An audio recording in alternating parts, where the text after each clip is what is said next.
Our topic for today will be about the spinal cord, specifically discussing the ascending, afferent, or the sensory tracts. As you remember, the spinal cord is part of the central nervous system, which essentially functions for integration of sensory impulses as well as for the outgoing output from your brain towards your effector organs. So the spinal cord serves a bit of a highway for both sensory and motor tracts. Next, we have a brief review of the anatomy of the vertebral column, starting with the composition. So it's composed of a cervical segment, a thoracic segment, a lumbar segment, a sacral, and a coccygeal segment.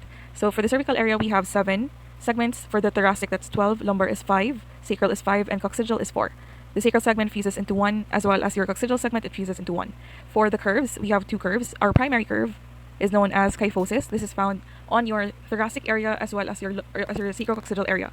Your secondary curves develop after achieving certain milestones as infants. So these are found in your cervical area and your lumbar area. For the joints, basically, of your vertebral column anteriorly, we have here joints formed with the vertebral body and your IV disc, making up a cartilaginous joint. And posteriorly, we have a joint formed by the facets, your superior and inferior facets of the vertebra, making a synovial plane joint. Next, we have your IV disc or your intervertebral disc. So this is what gives the ability of your spine to bear weight and for shock absorption. So your IV disc has 2 parts. You have your outer annulus fibrosus and inner nucleus pulposus. For the parts of a typical vertebra, you have 7 processes. That's 1 spinous process, that's 2 transverse processes, 2 superior articulating facets, and you have 2 inferior articulating facets. Aside from the 7 processes, you also have 1 foramen, your vertebral foramen, or your spinal canal. So this is what houses or protects your spinal cord. You also have your vertebral body. For the ligaments, let's not talk a lot about the ligaments, just essentially that your ligaments are there to make the vertebra additionally more stable. For the blood supply to the spinal cord, so from the circle of Willis, so this is the primary blood supply to the brain, it goes down continuously to become your vertebral artery. So that's put VA for short. Your vertebral artery continues inferiorly to supply your spinal cord. So it becomes a singular anterior spinal artery, and you have 2 posterior spinal arteries. Your anterior spinal artery is responsible for supplying the anterior upper 2/3 of your spinal cord, and your posterior spinal artery is responsible for supplying the posterior 1/3, the posterior upper 1/3 of your spinal cord. For the rest of the parts not included in the 2/3 and 1/3 of your ASA or PSA, that's being supplied in general by your radicular arteries. The origin of your radicular arteries come from your aorta. And you also have specialized radicular arteries found at the level of T8 to L4. So this is what we call as your artery of Adam-Kiewicz. And additionally, let me add, within your spinal cord, there's an area of little blood supply. Okay, so that's at the level of T4 to T6. So we call this area as the watershed area. Watershed. So this pertains to an area of the spinal cord with decreased or low blood supply. So that's at the level of T4 to T6. Other information about your spinal cord, so it begins from your foramen magnum, which is the big foramen at the inferior aspect of the skull, and it ends up until L2 to L3 in the infants and L1 to L2 in the adults. So here in this picture, we can see a procedure known as a lumbar tap or a spinal tap. So in this procedure, what is being done is that cerebrospinal fluid is being taken, a sample of it is being taken from the patient. So how we get this is usually through a big needle to get the CSF out. So in order to have a safe procedure and not damage the spinal cord and cause a spinal cord injury, the doctor or the physician usually inserts the needle at the level between L3 and L4. And that's because they know that the spinal cord in the adult will end at the level of L2 to L3, meaning L3 to L4 will be a safe location to insert a needle, or a safer location, but it doesn't come without its risks. You also have the length of the spinal cord, that's 42 to 45 centimeters. Its diameter here, and it's the diameter of the vertebral canal. So again, the vertebral canal always has to be bigger than your spinal cord itself. When the vertebral canal narrows, we call that condition as your spinal stenosis, and it could impinge on the functions of the spinal cord. So it could cause sensory symptoms or motor symptoms as well. The spinal cord is also being protected continuously by the meninges that protect the brain, and you also have your cerebrospinal fluid. So for meninges, we remember the word DAP. So these are the meninges, your dura mater, arachnoid mater, and pia mater, from the outermost to the innermost. So what's important to note is that the dura mater is the most external, and therefore this is the most durable or the strongest out of the 3 layers. For other external parts of your spinal cord, you have your conus medullaris, which is the tapered end of the spinal cord. So your conus medullaris actually contains your S2 to S4, which is responsible for the process of micturition or voiding. So with damage to the conus medullaris, what a patient can manifest with is problems with urination. So what else? You have your filum terminale. So this is the prolongation of the pia mater. So this is what attaches the spinal cord to the coccyx bone, so that there can be limited movement of the spinal cord, as it is being housed in the vertebral canal. Next, you have your cauda equina or horse's tail. Your cauda equina is not actually the CNS per se. So it's part of your spinal cord, but it's considered to be peripheral nerve. So with damage to cauda equina, it won't be considered as a spinal cord injury, but instead it will be considered to be a lower motor neuron lesion, or it could be considered as a peripheral nerve injury. Here we have the internal anatomy of the spinal cord. So this is a cross section. So you have your posterior dorsal sulcus. So it's here, found posteriorly in the middle of the cross section. You also have your anterior ventral fissure. From the structure of the spinal cord cross section, externally we see white matter, and internally we see a gray H-shaped or butterfly-shaped gray matter. So another term for the gray matter we have is that we can call them as horns, right? So basically you have three horns in your internal structure of the spinal cord. You have your posterior horn, you have your anterior horn, and you have your lateral horn. So your posterior horn and anterior horn, we remember their functions with the mnemonic SPAM. So sensory is found on the posterior parts, and anterior is found on the motor parts. So your posterior horn is for sensory, and your anterior horn is for motor. And your lateral intermediate horn, as we discussed previously, we now know is responsible for your autonomic nervous system. So if we call the gray matter as horns, we call the white matter, as funiculus or funiculi. So you also have a posterior funiculus, a lateral funiculus, and an anterior funiculus. Also within the gray matter of the spinal cord cross section, we see various lamina or nuclei. So all of these serve as relay sites for interneurons within the spinal cord. So here we have, for example, lamina 1. So lamina 1 is called your Lissauer's lamina, or your Lissauer's tract passes through here. Okay, what about your lamina 2? So lamina 2 is for your substantia gelatinosa. Your lamina 3 and 4 are called your nucleus proprius. Your lamina 7 is called your Clark's column. So lamina 7 is called your Clark's column. And you have your lamina 9, which is found here, which is for your anterior horn cell, and this is the beginning of the lower motor neuron. So from lamina 9 up until the effector organ, that is considered to be the lower motor neuron. And lastly, you have lamina 10, which is considered or called to be your central gray commissure. So this is responsible for connecting the two sides or two halves of your spinal cord horns. So let's talk about the different classifications of neurons. So we have our general classification, and underneath here, we have our A fibers, B fibers, and C fibers. Underneath your other classification, which is called your sensory nerve classification or your numerical classification, we have your 1A, 1B, 2, 3, and 4 fibers. So the main difference is that the one classification is named after letters, and the other classification is named after numbers. Okay, so let's start with the first one. We have our A alpha under general classification. Under our sensory nerve or numerical classification, that's called the 1A fibers, and its other name is your annulospiral nerve endings. For its structure, it is myelinated, and it allows for faster conduction of impulses. So usually when we talk about the A alpha, what we remember is that it's a motor neuron. Okay, to be specific, it's a motor neuron innervating the extrafusal fibers of the skeletal muscle. So when you're talking about extrafusal fibers, generally speaking, these are the skeletal muscle fibers that allow for muscle contraction. So sila yung usual skeletal muscles that we talk about that allow for muscle contraction and therefore for movement. When we're talking about your 1A fibers, it's also myelinated, the same structure, and it has a sensory component. So the 1A fiber is responsible for the sensation being perceived by your muscle spindle. Now, if you remember, your muscle spindle are responsible for detecting stretch within your muscle. So any stretch within the muscle, and your muscle spindle feels it, allowing for the protective response, which is for what you call this, for your stretch reflex to occur. Okay, so it's a protective response when your muscle is super stretched.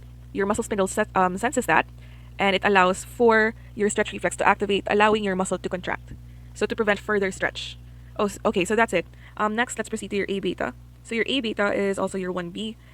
Both of them are myelinated. For their sensory function, they innervate the GTO or the Golgi tendon organ, which is located at the proximal and distal ends of a muscle. So let's say they're found within the tendons of the ends of the muscle. So the job of the GTO is to sense tension within the muscle and therefore being able to adjust to it automatically. So again, the muscle spindle is for detecting stretch, while your GTO is responsible for detecting tension. And just like the muscle spindle, it also has protective reflexes put in place so that tension won't damage the muscle.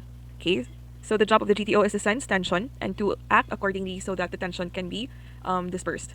Okay, so what else? You have your A beta. So your A beta is considered to be a motor neuron and allows innervation both with the extrafusal and extrafusal skeletal muscle fibers. So we've talked about what an extrafusal muscle fiber is, but what is an intrafusal muscle fiber? So intrafusal skeletal muscle fibers are more on a specialized type of sensory organs. So they're more for proprioception than they are for allowing skeletal muscle contraction. So that's the difference between your extrafusal and intrafusal muscle fibers. Next, you have your A gamma fibers. So they're known as type 2, also known as your flower spray endings. So they are both myelinated and they function sensory with your muscle spindle. So as you can see, mayroon ito sa mong na may muscle spindle na innervation. But the majority or the main one for the muscle spindle is actually your A alpha fibers. What else? Your A gamma, so it's also considered to be a motor neuron, and this time this is pure intrafusal. So this means that your A gamma fibers innervate your intrafusal muscle fibers, allowing for your proprioception sense to activate. Okay, so next you have your A delta or your type 3. So this is still myelinated, and its sensory function is to allow for acute, sharp, fast pain and temperature to pass through, and it has no motor functions. You have also your type B fibers, which has no sensory nerve equivalent. So si type B would be under here, and your type B is also myelinated, and at the same time it also conducts acute, sharp, fast pain, as well as temperature, and it has no motor functions as well. So lastly, we have our type C fibers. So our type C is linked to our type 4 under the numerical classification. It is not myelinated. This means that the senses that pass through these fibers are very slow. So what types of sensations does your type C transmit? You have your chronic, dull, or slow pain type of fibers, and as well as some of your temperature fibers. For its motor function, type C is responsible for the preganglionic fibers that we see for our autonomic nervous system. Okay, so here we have a picture of what your extrafusal and intrafusal fibers look like. So here outside are your extrafusal muscle fibers. So they're generally responsible for contracting. Okay, so sila ni ma-contract, allowing for movement. And then you have your intrafusal fibers. So these are your intrafusal fibers. Okay, so what your intrafusal fibers do is that they sense certain what do you call this? Certain happenings in your muscle, like stretch, for example, and tension. Okay, so what they do essentially is that they adjust to these stimuli, stretch and tension, and act protectively to disperse further stretch or further tension to damage the muscle.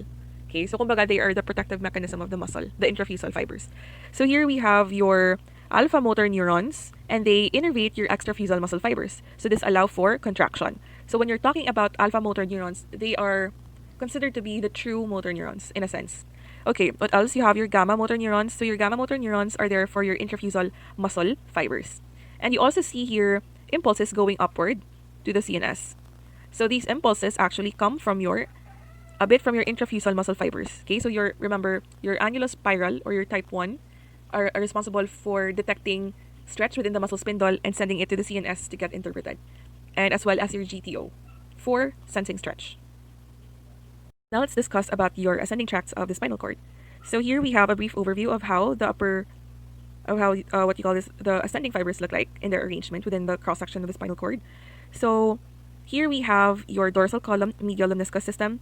So they're found on the posterior aspect of the spinal cord, and you have two types under them, or two tracts. You have your gracile fasciculus or your fasciculus gracilis, and you have your cuneate fasciculus or your fasciculus coniatus. So one way to remember them is that gracilis or gracile has a letter L. So this stands for the lower X. And your cuneate fasciculus or your fasciculus coniatus has the letter U, which can stand for upper X. So generally speaking, the fasciculus gracilis is responsible for transmitting sensory impulses from the lower extremity or from T6 below, and your cuneate fasciculus or your fasciculus coniatus is responsible for transmitting impulses from the upper X, or that's T6 and above. Next, you have your spinocerebellar tracts. So your spinocerebellar tracts, they end up in your cerebellum. So your cerebellum, if you remember, is responsible for balance, for equilibrium, and all of that. So what your spinocerebellar tracts do is that they sense other sensations and relate it to balance. So you have your posterior spinocerebellar tract and you have your anterior spinocerebellar tract. Next, you have your anterolateral system, and your anterolateral system is composed of your lateral spinothalamic tract and your anterior spinothalamic tract. So generally speaking, your anterolateral system is able to transmit sensations of pain, temperature, touch, and pressure. And lastly, you have your spino-olivary fibers. So this is your sensory homunculus. So as you can see here, so the sensory homunculus is composed of all the body parts that are, that are placed a bit different in location. But as you can tell, there are some parts of the body that are bigger in size in this representation, and there are others that are smaller. So this just means that under the sensory homunculus, if that body part is bigger, that means that they're more sensitive to touch, or there are more nerve endings that are responsible for sensory functions on that area. So, for example, take your hand and your lips. Okay, so these parts of your body are more sensitive to touch and other cutaneous sensations than the others. Okay, so that's just what it means. So, talking in a general sense, what types of sensations are being carried on by your afferent fibers? So, you have your non-discriminative touches or non-discriminative sensations. This just means that they don't differentiate between certain types of touch. So, you have your pain and temperature. So, generally speaking, general na si pain and general man si temperature. And you also have your light or crude touch and pressure. Okay, you also have your discriminative touch and vibration. So when you're talking about discriminative touch, an example of this is your 2-point discrimination. So this allows a person to know when 2 points are touching the body or the skin at any given area. Okay, so that's discriminative touch. In contrast, your non-discriminative touch, a person just knows that someone is touching their finger or touching the back of their hand. Okay, generally speaking, someone is touching the back of their hand. But when you're talking about discriminative touch, it's knowing that there are 2 points touching on the back of your hand. So I hope you get what I mean. So what else? You have your unconscious proprioception. So this type of proprioception is allowing for automatic adjustments within our body constantly. And lastly, you have your spino-visual reflexes. So we've talked a bit about this last time. Your spino-visual reflexes, so they relate visual stimuli to movements of your trunk and your head and your neck. Okay, so for example, if there is a visual stimuli, for example, something you see something shiny on the ground like a coin, so it allows you directly to look down and what you call this and correlate or coordinate your head and neck movements towards the visual stimuli. Okay, so next let's talk about your different receptor types. So there are a lot, but I want you to remember the two major ones that will be seen a lot with your ascending tracts. You have your cutaneous receptors. So these are receptors that are able to sense or react to or respond to stimuli on your skin. Okay, so cutaneous receptors are found on or underneath your skin. And you have your muscle receptors. So these are located within the muscle to detect certain specific stimuli. So under your cutaneous receptors, you have your free nerve endings. So free nerve endings are able to respond to stimuli of pain, of temperature, what else? Of touch, of pressure, of tickle, and of itch.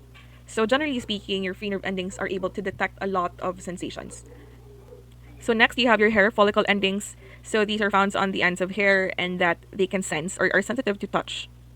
Next you have your Merkel's disc. So your Merkel's disc are sensitive to touch, pressure, your 2-point discrimination or your discriminative touch. You have your topognosia. So topognosia is, let's write that down. Topognosia is able to localize certain touch. Okay, so what else? Your Merkel's disc is able to recognize texture. So this is it for your Merkel's disc. Next, you have your Ruffini's endings. So what about your Ruffini's endings?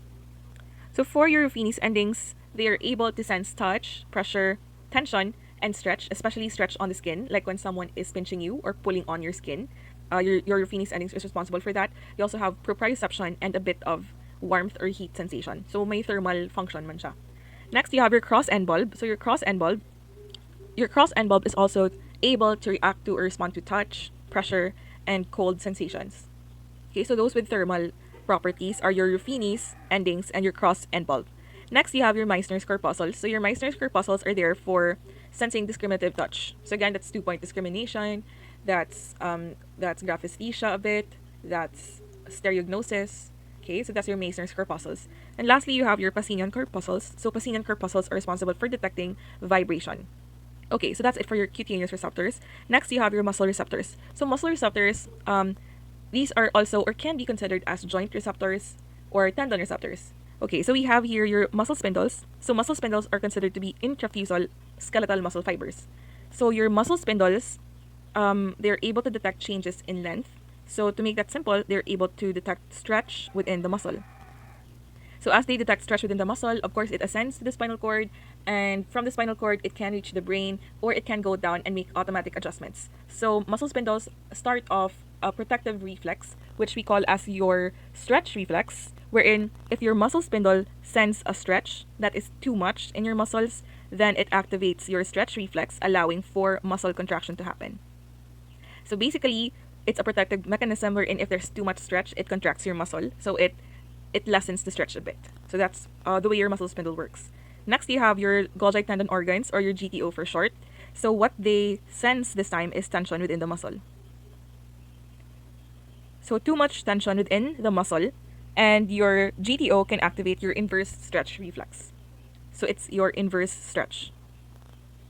Okay, so what happens in an inverse stretch reflex is that whenever there's too much tension in a muscle, the response is for your GTO to send that type of information that there's too much tension going in your muscle. So let's activate your inverse stretch reflex, which is a protective reflex that allows for the muscle to relax. Okay, so under the GTO, the muscle will relax. Okay, and with regards to their location, your muscle spindles are located parallel to the muscle fiber. Okay, parallel to the muscle fiber, while your GTO is located more on at the ends, like near your tendons already. Okay, so let's run through that last part again, because it might get confusing. Okay, so here we have your muscle spindles, which are located parallel to the muscle or within the muscle belly, and they're especially innervating your intrafusal muscle fibers, which are skeletal muscle fibers for proprioception. Okay, so muscle spindles detect stretch. When there's too much stretch, they activate your stretch reflex, which is a protective mechanism, allowing for the muscle to do muscle contraction, so that the stretch can be, can be limited. Next, you have your GTO. So your GTO are located more on at the ends of the muscle near your tendons. So the GTO senses tension, and it activates, when there's too much tension, it activates your inverse stretch reflex, which in return causes muscle relaxation. So allowing for limited tension again to occur in the muscle. So both of these activate protective mechanisms that prevent further damage within the muscle. So within our ascending tracts, we have one tract that is able to transmit pain and temperature, and that is your lateral spinothalamic tract. So its effector or receptor in this case is your free nerve ending. So from your free nerve ending, which is a cutaneous receptor, it sends an impulse that goes up to your dorsal root ganglia. So your dorsal root ganglia is its first order neuron. From the dorsal root ganglia, it passes it to the second order neuron, which is your substantia gelatinosa. So your substantia gelatinosa is one of the nuclei that we have seen that is within the cross section of the gray matter of the spinal cord. Okay, so from the DRG outside here, it passes it on to your substantia gelatinosa. From your substantia gelatinosa, it goes up 2 segments. Okay, so it's not visible here, but it goes up 2 segments before it crosses and goes up, right? So the same thing at this level. If there was something coming in from here, it goes up a level, 1 or 2, and it decussates or crosses over. Okay, so this crossing over of the fibers, or this ascending before it crosses over, so this is what we call our Lissauer tract. Okay, so this is what we call our Lissauer tract. What else? So the third order neuron eventually, after it ascends within the spinal cord and reaches the higher levels, is usually at the level of the ventroposterolateral nuclei of your thalamus. So this VPL nuclei serves as a relay center from the bottom of the spinal cord to get to your specific parts of your cortex. In this case, for your lateral spinothalamic tract, it ends up at your post-central gyrus, specifically your areas 312. So as it ends up here, it relates the pain, for example, with past experiences. Okay, so it's able to relate now what you feel as pain or what you perceive as pain with previous experiences. Aside from ending up in the post-central gyrus, it can also have termination within your cingulate gyrus. Okay, it can have terminations within your cingulate gyrus. And if it terminates here, this is responsible for the interpretation of the emotional aspect of pain. So when you feel pain, it's not just physical, there's a bit of an emotional content behind it.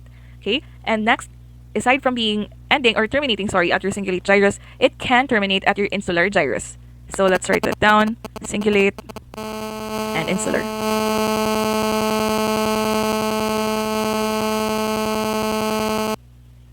And to your insular gyrus. So for the insular gyrus, this is responsible for interpretation of pain from the internal organs. So specifically from your ANS and from all the various internal organs. So as we're talking about pain, we have a theory which we call as your pain gate theory or your gate pain theory. So what basically this theory is all about is that they say that there's a neural gate, which is your substantia gelatinosa. Okay, so there's a gate, and once a certain fiber closes this gate, or once a certain fiber ends up on your substantia gelatinosa, is that it closes the entryway of other nerve fibers to get into your substantia gelatinosa, and basically terminating its process, so it's unable to get to the brain, so it doesn't get interpreted. So kumbaga, your pain gate theory is all about a competition of who gets to your substantia gelatinosa first. Okay, so here, for example, we have a painful stimulus being transmitted by your A delta and your C fibers. So the big difference between pain transmitted by your A delta and C fibers is that for your A delta, it's responsible for fast pain. So this is acute pain or the type of pain that you immediately feel. While your C fibers are responsible for a slower type of pain. So it has a slower onset, but it has a longer duration. So this is responsible for achy pain or dull pain, which is pain that a person feels when he has arthritis. Okay, so these are different types of pain. Again, you have your fast pain, which is for your A delta fibers, and you have your slow pain, which is for your C fibers. So, in contrast, we have here, for example, the stimulus of deep touch, or it can be vibration, for example, let's say. So it is being sensed by your Pacinian corpuscle, and in the end, it transmits it to your dorsal column medial lemniscal system. So this is the pathway it takes to get to your spinal cord. Now, comparing the two fibers, so we see here a zoomed-in version of your spinal cord cross section. Okay, so on the green fibers, we have your A delta and C fibers, which are for pain, and you have your purple fibers, which is for the touch. Okay, so essentially what happens is that, for example, the purple one is your touch sensation under your dorsal column system, right? So what they do in your substantia gelatinosa is that gapauna-una sila to reach your interneuron within your substantia gelatinosa. Now this interneuron is a type of inhibitory neuron, and it is able to release enkephalin. So enkephalin is what you call a natural pain reliever, right? So your enkephalin fiber or your inhibitory neuron is able to send the impulse from your substantia gelatinosa so that it is able to go up to your spinal cord and essentially ascend to your brain, where it gets interpreted. So whichever nerve fiber can transmit impulse the fastest to get to your interneuron, that's which sensation gets interpreted first. Okay? So let's take, for example, let's erase all these writings first. Okay, so let's take, for example, we have two green fibers, right? You have this one here, which is your A delta fibers. You have this one here, which is your C fiber. So this is A delta, this is C fiber.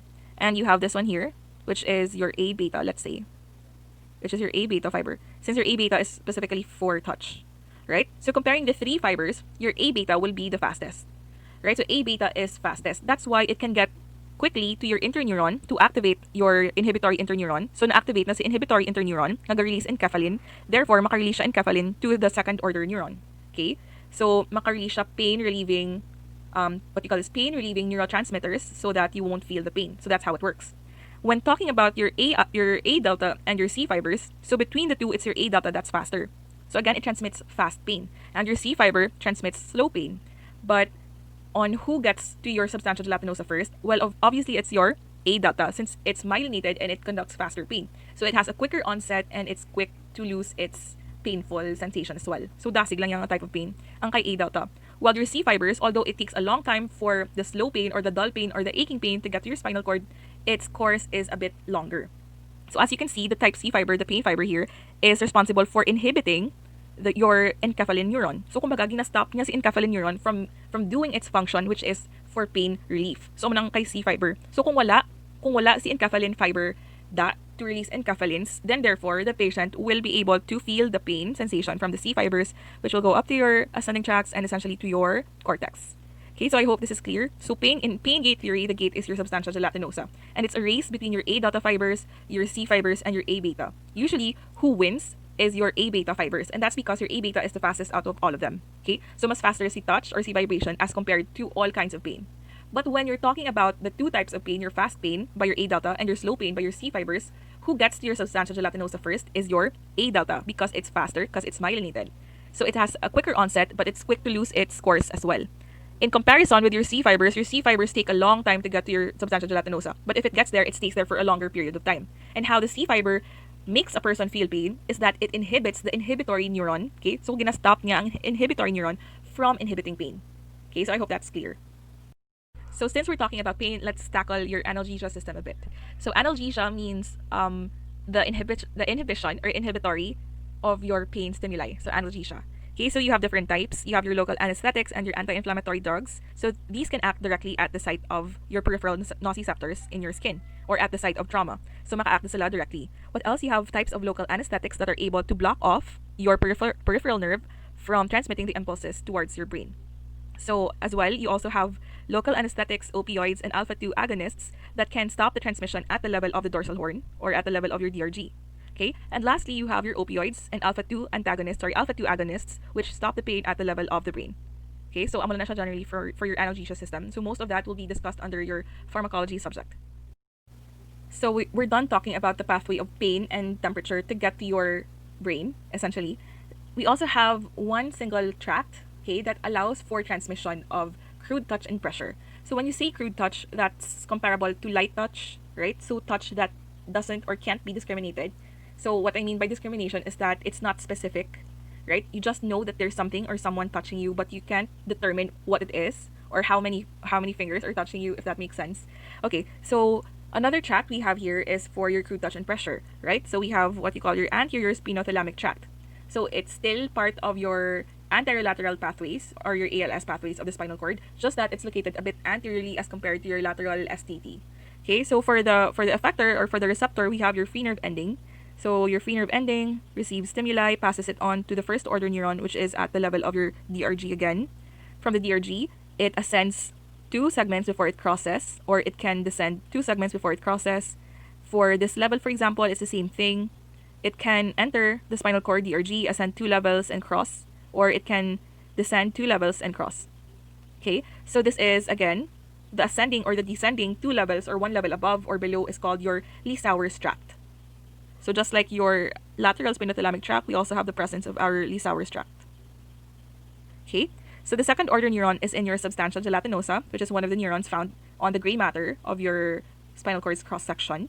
And after which it ascends from the substantia gelatinosa of a certain level, it ascends and ascends until it is able to reach your VPL nuclei of the thalamus, the same thing. So from the VPL thalami, it ends up or terminates the tract within your postcentral gyrus, especially your area 312 for interpretation. So this is your anterior spinothalamic tract. Next, we have your dorsal white columns or posterior white columns, or dorsal columns medial lemniscal system, or posterior columns medial lemniscal system. So those are the same thing, referring to the same tract. So this tract is able to transmit a lot of sensory information. So it can transmit discriminative touch. For example, your 2-point discrimination, wherein you can feel that there are 2 points at a certain time or a given time touching your skin. You have your stereognosis, which is palpation sense. You have your topognosis, which is localization of touch. So you're able to tell which part of the body is being touched. Your barognosis or your weight sense. Your graphesthesia or the ability to tell or to know what a person is writing on your skin, on the surface of your skin. You have recognition of texture, kinesthesia or movement sense, vibration, and conscious proprioception. So all of these are being transmitted within your dorsal columns tract. So the effector organs are a lot. You have your Meissner's corpuscles, Pacinian corpuscles, muscle spindles, and GTO. So the same thing, its first order neuron is at your dorsal root ganglia. But it differs now with your second order neuron. So within the spinal cord, you have your nucleus cuneatus and you have your nucleus gracilis. Okay? Or you have your fasciculus cuneatus and your fasciculus gracilis. So your fasciculus cuneatus is responsible for your for transmitting those of the upper extremity or from the T6 and above, and your fasciculus gracilis is responsible for transmitting those of T6 and below. So all these sensations kay cuneatus, that's from T6 and above, okay, or upper X. Kay gracilis, that's T6 and below, or generally your lower extremity. So your second order neuron, you have your nucleus cuneatus and your nucleus gracilis, as well as your medial lemniscus. So for specifically talking about the nucleus cuneatus and gracilis, this will be located within your brainstem. Okay? So the nuclei are located in the brainstem, but the fasciculi, fasciculus cuneatus and gracilis are located in your spinal cord. Okay? So sila niya ang ginaagyan going upwards. Your nuclei are the termination in your brainstem. Okay? So you have specific termination for fasciculus cuneatus. That's with your nucleus cuneatus. Ang termination ni fasciculus gracilis kay brainstem is in your nucleus gracilis as well. So together, these make up your medial lemniscus system at the level of the brainstem. So for the third order neuron, is the same thing. From the brainstem. Okay, from the brainstem, it sends it to the VPL nuclei, and from the VPL nuclei, it gets the impulse to your area 312 or to your post-central gyrus. So this is it for your dorsal white columns. Next, you have your cuneo-cerebellar tracts or your cuneo-cerebellar tracts. It carries the same thing, it's just unconscious proprioception sense. So always sending impulses about the location of joints, of muscles, what your muscles are doing constantly to your cerebellum. So your cerebellum can make certain adjustments automatically. Okay, so effector organs include muscle spindle and GTO. Destination is still your cerebellum. Okay, so when talking about their order neurons, first order neuron is the DRG. The second order neuron is your nucleus cuneatus. And your third order neuron, like previously kay spinocerebellar, not necessarily your cerebellar peduncle, but this is basically the one connecting your brainstem to your cerebellum. So it allows passage towards your cerebellum. Here we also have other ascending tracts. So you have your spinotectal tract, which is for eye-head movements in relation to visual stimuli. So this has connections with your superior colliculi, which we've discussed before. Like for example, if there's a certain visual stimulus, for example, lights flashing from an ambulance, right? You see that and you know to coordinate your head and your neck to look towards that side. So that's responsible. So the tract responsible for sensing that visual stimuli and relating it to your neck and to your trunk movement is called your spinotectal tract. You also have your sphinoreticular tract. Your sphinoreticular tract is for consciousness or plays a role with consciousness. So there are certain levels to consciousness. Number 1, and the highest one, is called alert. So being alert means being awake and attentive, able to hold conversations without the need for stimuli. That's being alert. The second level is called your lethargic. So being lethargic is synonymous with being drowsy, right? So you're being sleepy. You can still hold conversations, but you fall asleep without stimuli. Okay, so every once in a while, the person you're talking to has to wake you up so that you can come to consciousness. Next, you have after lethargic, you have your obtunded. So obtunded would mean that this person is a bit difficult to arouse this time. Okay, so si lethargic, tuyo lang siya, makastorya, pa ka mo hold conversation, but your obtunded patient is difficult to wake from sleep. Okay, so this patient, the obtunded patient, needs constant stimuli. Okay, so kailangan gina-shake siya perme when talking to him because they are really, kumbaga, really sleepy this time. Okay, so, and when they're awake, they are confused. So an example I can compare is, for example, you've been sleeping, or you've been on duty, or you've been on a night out and you have a hangover, and your parents try to wake you up at 6 a.m. So they need constant stimulus to wake you up. And when you're awake, you're confused as to what's happening, right? And without the stimulus, you fall asleep again. So that's an obtunded patient. Next, you have your stupor. So stupor is another term for semi-coma. So a person who is in a semi-coma can only be aroused with strong, noxious, repetitive stimuli. Okay, so painful stimuli na ang makabugtaw kay patient who is in a stupor or semi-coma state. If the patient is awake, the patient can also not interact. So hindi siya maka-interact kung awake siya with the PT or with another person. So that is your stupor or semi-coma. Next, your coma. So the last level of consciousness is your coma. So a person in a coma cannot be aroused by any type of stimulus. Okay? So wala naging stimuli that can wake the patient up. So again, alert, being awake, attentive. Lethargic, being drowsy, needing stimuli for a longer gap, right? You have your obtunded patient, so it needs repetitive stimuli to wake them up from sleep, and when they're awake, they are confused. Your stupor or semi-coma patients need noxious or painful, repeated, strong stimuli to wake them up, and when they're awake, they still can't hold conversations. And lastly, you have your coma. So coma is no stimulus can wake the patient up. Next, you have your spheno-olivary tracts. So these are sensing cutaneous or proprioceptive information and giving it to your cerebellum again. Next, you have your visceral sensory. So these are important for reflex activities, especially with regards to sensations of within your organ system our discussion and with Ascending within your Tracts. ANS If you have reflexes. any questions, this don't is it for hesitate your to contact Ascending me or Tracts. message me here on MS Teams. I'll reply if I can. And don't forget, please, to answer your activities which I below, so this will serve as proof that you have attended or completed this discussion. So thank you for listening. God bless.